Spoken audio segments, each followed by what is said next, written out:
Many fish keepers feel that ornamental fish lack the pet-like qualities and are more like part of the scenery, because most ornamental fish interact too little with their owners. Many fish are more interactive than expected. While they can't match birds or mammals, they are far from being pets with no presence. Take the thunder dragonfish as an example. Oh wait, I mean snakehead.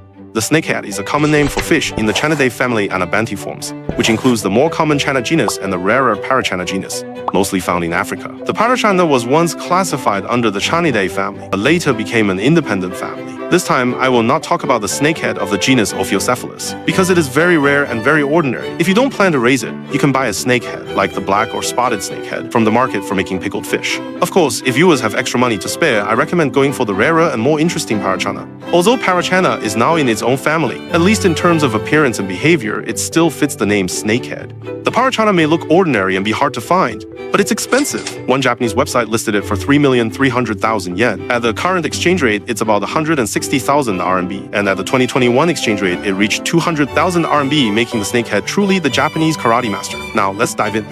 There are dozens of snakehead species available online. Snakeheads range from the small rainbow snakehead, about 4 inches, suitable for a 16-inch tank, to the large giant pencil snakehead, which feels cramped even in a 10-foot tank.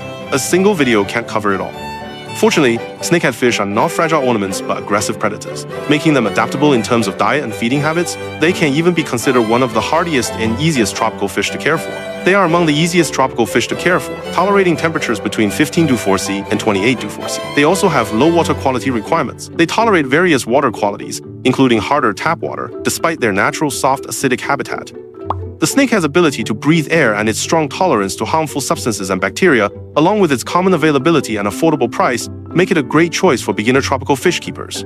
Although snakehead fish are not very sensitive to water quality or temperature, the most important thing when keeping them is to use a tank cover. Without one, you'll end up with a dried-up snakehead. Having covered these general traits, let's now focus on some typical and highly recommended species. Let's start with 2 species I find both common and easy to care for: Chana andrao and Chana blaheri. Both are small, under 25 centimeters. Their appearance is also the most distinctive among small snakehead species. The most notable feature of Chana andrao is its bright blue dorsal and anal fins, with a light blue hue covering its body. Some individuals have red spots, while others do not. Chana andrao generally has a bold temperament, and even new fish quickly adapt to their environment and begin interacting with food. The behavior and size of Chana blaheri are very similar to those of Chana andrao. The main difference is the shift from the blue dorsal fin to red and blue spots on the body and orange-black striped fins. For keeping, if you want to highlight the metallic colors on the fish, a darker background is recommended. For showcasing the fish's variety of colors, a lighter background works better. In terms of aquascaping, fine river sand with small pieces of driftwood, branches, and fallen leaves is ideal. You can plant some tall plants in the background, like water lilies or Indian round-leaved plants. While emergent plants fit well and add a lot of aesthetic value to small tanks, they prevent the use of a full-cover tank lid. Given the high risk of jumping, it's not recommended. As for tank mates, snakeheads are aggressive predators, and while not very large, their aggression shouldn't be underestimated. For tank mates, mixing larger species they can't eat, like Garrus alwenica, Daniel carey, Beryllius malabaricus, or Beryllius bakeri. Other small snakehead species can follow similar aquascaping and tank mate guidelines. However, there's one exception among common small snakehead species, a series of highland snakeheads from Meghalaya. These species typically inhabit small streams or rivers at higher altitude. Snowmelt brings richer minerals and lower temperatures. This makes highland snakeheads like Channa aristoni and Channa pardalis not only unique in appearance, but also different in behavior compared to other small snakeheads. These species are primarily vibrant blue, with Channa aristoni featuring dark red spots and white fin edges. Some, like Channa pardalis and Channa's P, blue moon, have black circular spots on their bodies. Highland snakeheads are generally more timid, so mixing them with other species is not recommended. If you do, opt for calmer fish like the Garrus alwenica. For aquascaping, it should be very different from other small snakeheads, as these fish come from high-altitude streams. Use deeper stream sand and a dark background to highlight their vibrant blue colors. A simple arrangement of rocks works best, as overly complex setups can stress these already shy fish. After discussing the small snakehead species, let's move on to the medium-sized ones, 30,060 centimeters. In this episode, I'll focus on 2 medium-sized snakeheads that I personally believe are worth keeping. One is the most commonly kept medium-sized snakehead, the Channa aurantimaculata, and the other is the most colorful and uniquely social medium-sized species, the Channa pleurophthalma. The golden cobra snakehead Channa aurantimaculata features striking yellow and black patterns, with larger dorsal, tail, and anal fins compared to most other snakeheads.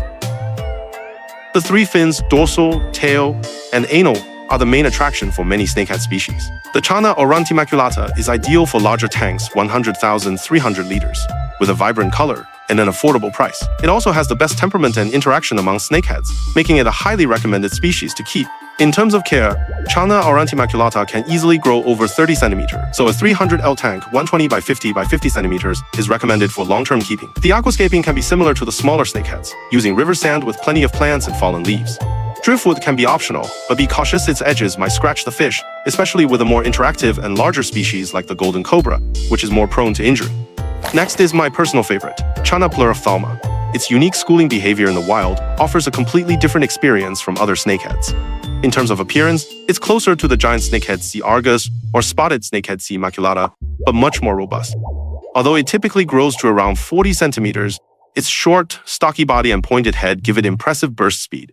When kept alone, it becomes somewhat timid, so it's recommended to keep at least 3 in a tank of 400 ito or more, such as 120 by 60 by 60 centimeters or 90 by 90 by 50 centimeters. While the tank requirement is a bit larger, the experience is truly unique. When it comes to appearance, Channa pleurophthalma shifts the focus from its fins to its vibrant colors. It boasts the brightest blue among medium-sized snakeheads, with distinctive orange, red, and black eye-like spots on its body. For aquascaping, despite being a blue-color snakehead, its natural habitat consists of blackwater swamps and slow-flowing streams in Sumatra and Borneo. For aquariums, you can use larger plants like Amazon sword or Java fern in the background, and smaller plants like cryptocoryne in the foreground, combined with fine river sand and leaves. I recommend using cycas leaves and bamboo leaves for the foliage.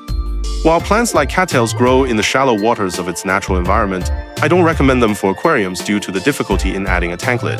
Although Channa pleurophthalma is a fierce carnivore, it has a generally calm temperament.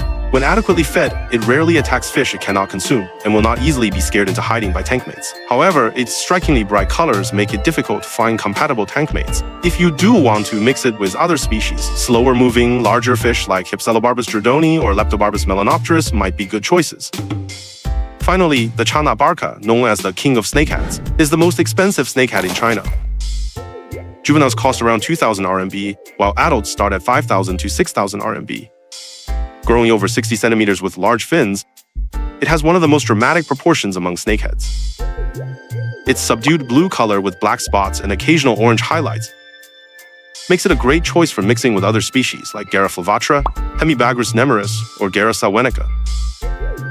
For Channa barca care, an aquarium of at least 800L is recommended, approximately 180 Chen, G280 Chen, G260 centimeter.